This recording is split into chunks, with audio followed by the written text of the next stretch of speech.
Oke, selamat siang semuanya. Perkenalkan nama saya Azrael Teosara, yang merupakan ahli jenjang dari Angkatan 2023. Saya akan memaparkan dari sisi analisis hasil drive test yang telah saya lakukan.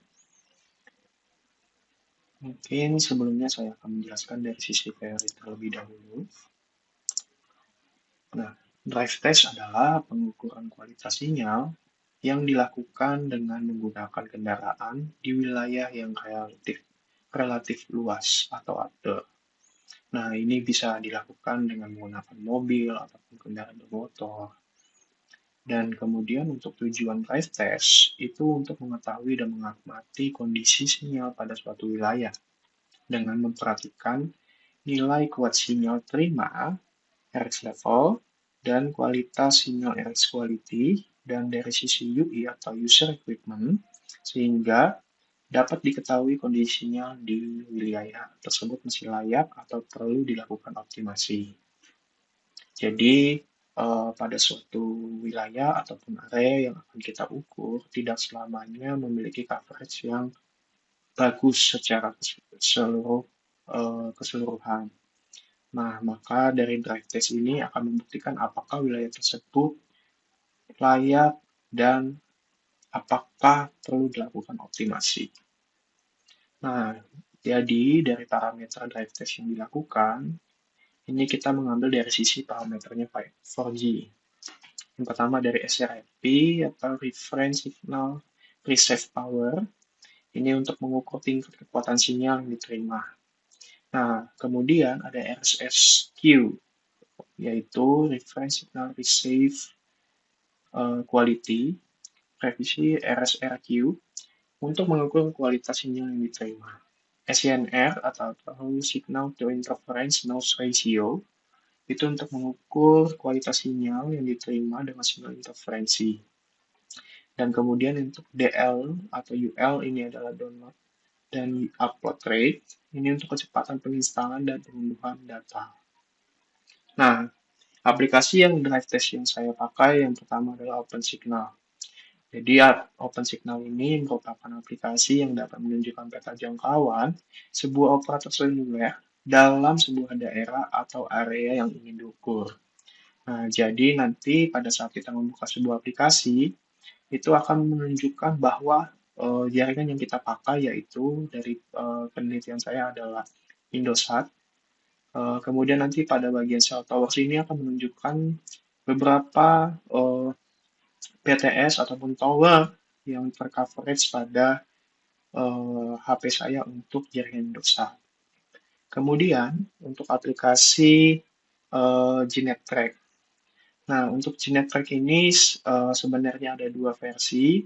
Yang pertama itu adalah GNetTrack Lite, kemudian ada juga GNetTrack Pro. Nah, GNetTrack Lite ini atau GNetTrack Pro itu merupakan aplikasi yang dapat mengukur performansi jaringan seluler dalam sebuah daerah atau area yang ingin diukur. Nah, jadi dapat dilihat dari sini ini dapat dilihat untuk pengukuran XRP-nya, RSRP-nya, SNR, RSSI, reverse signal, uh, in, signal inputnya, kemudian ini untuk ULDL, habis itu dari sisi provider yang dipakai. Nah, untuk router drive test, itu yang saya lakukan adalah pada area perumahan saya, yaitu perumahan Bukit Waringin di Bojonggede, Bogor. Nah, dari sini, ini merupakan checkpoint saya pada saat pertama kali melakukan sebuah drive test. Nah, jadi dari OpenSignal ini saya buka dulu, uh, apakah ada tower yang terdeteksi pada aplikasi OpenSignal. Kemudian, jika terdeteksi, kita mulai untuk drive test. Nah, jadi dari hasil drive test ini kita dapat menampilkan sebuah data bahwa ada parameter baik, cukup baik, buruk.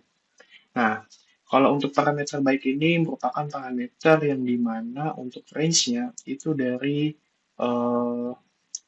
80 hingga 90. Sebenarnya secara normal dari generator ini untuk normal itu range dari minus 80 dBm sampai 90 dBm. Kemudian untuk cukup baik itu dari minus 90 sampai minus 100. Dan kalau buruk itu bisa di atas minus 100, 110, 120, atau minus 30, dan seterusnya. Nah, jadi dari sampel ini kita mendapatkan jumlah sampel yang saya dapatkan, itu ada 213 sampel untuk parameter baik, untuk 44 sampel untuk parameter cukup baik, dan juga 24 sampel untuk parameter yang buruk. Dengan total nilai sampel yang saya buat adalah 281. Nah, dari presentasinya dapat dilihat untuk baik itu 76%, kemudian dari cukup baik itu 16%, kemudian dari sisi buruk itu adalah 8%. Nah, di sini kita juga melihat dari sisi grafiknya. Kemudian dari sisi RSRQ. RSRQ ini memiliki parameter tersendiri, berbeda dengan RSIP. Untuk parameter baiknya ini lebih besar dari minus 15. Berarti sekitar range itu 15 ke bawah. Minus 15, minus 15, minus 14, 13, 12, 11, dan selanjutnya. Kemudian untuk cukup baik ini range-nya dari minus 15 sampai minus 20. Kemudian untuk buruk itu di atas minus 20. Minus 21, minus 22, dan seterusnya. Dan untuk totalnya, total data sama seperti di SRIP, cuma memiliki perbedaan dari sisi sampel yang diamati. Dari RSRQ ini, untuk jumlah nilai yang parameter baik adalah 149 sampel, untuk cukup baik itu ada 111 sampel, dan untuk buruk itu ada 21 sampel. Dengan persentase pada baik itu 53%, kemudian untuk cukup baik itu untuk 40%, dan juga untuk buruk itu 70%. Dan sehingga di sini dijelaskan untuk dari sisi grafiknya. Kemudian untuk DL/UL bitrate. Nah, untuk DL/UL bitrate ini saya mendapatkan datanya untuk minimal itu 0 kbps, kemudian untuk max-nya itu sekitar 2 kbps, kemudian untuk average-nya atau rata-rata itu adalah 16 kbps. Untuk UL bitrate-nya atau plot-nya, kalau bagian ini adalah download-nya, untuk minimalnya sama juga. Untuk maksimal itu 3 kbps, dan juga untuk average-nya rata-rata di 5 kbps. Nah, maka dapat disimpulkan dari penelitian dan drive test saya bahwa rata-rata sinyal SRAP tergolong dalam kondisi baik, itu dengan 76%, dan SRAP dengan kondisi cukup baik itu 16%, kemudian untuk SRAP dalam kondisi buruk itu 8%. Nah, hasil ini menunjukkan bahwa secara umum kekuatan sinyal jaringan sudah sangat baik, namun tetap dapat sebagian kecil area dengan kualitas sinyal rendah. Nah, dari sini dapat dijelaskan bahwa dari Google atau, nah ini ada beberapa titik di mana memiliki sebuah jaringan yang tidak tercoverage dengan baik. Ini memiliki ada dua kemungkinan. Yang pertama, apakah tower ini tidak bisa mengcover keseluruhan, ataupun dari perangkat saya sendiri, dari HP saya sendiri memang memiliki keterbatasan dalam performansi dan mengukur untuk drive test. Jadi ada beberapa titik yang memang memiliki warna kuning, hijau, biru, dan hitam. Nah, yang hitam ini adalah memiliki titik di mana RSRP-nya benar-benar di atas minus 100.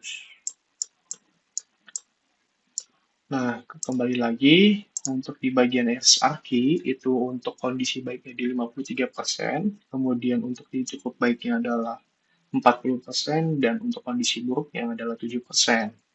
Nah, maka meskipun mayoritas sinyal cukup stabil, masih terdapat interferensi atau kualitas kanal yang perlu ditingkatkan di beberapa titik lokasi. Nah, dari Google Earth Pro itu dapat dilihat, nah, ada beberapa titik yang memang eh, memiliki kualitas sinyal yang cukup buruk. Nah, untuk ini warnanya ada merah, merah kecoklatan, orange, dan kuning, dan juga hijau.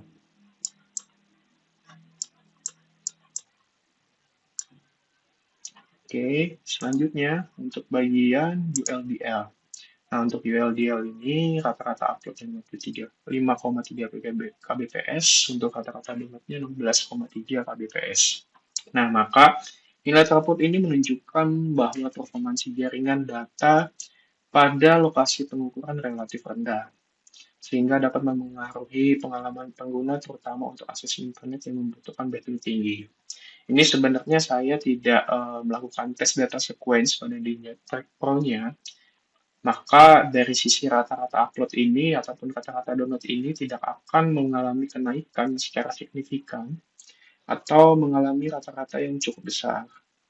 Jadi, jika eh, untuk mengetahui apakah performansi jaringan data ini dapat dikatakan baik atau tidaknya, melakukan data sequence. Oke, sekian dari presentasi saya, dari analisa drive test saya untuk jaringan 4G pada Windows Torido. Sekian dan terima kasih dan selamat siang.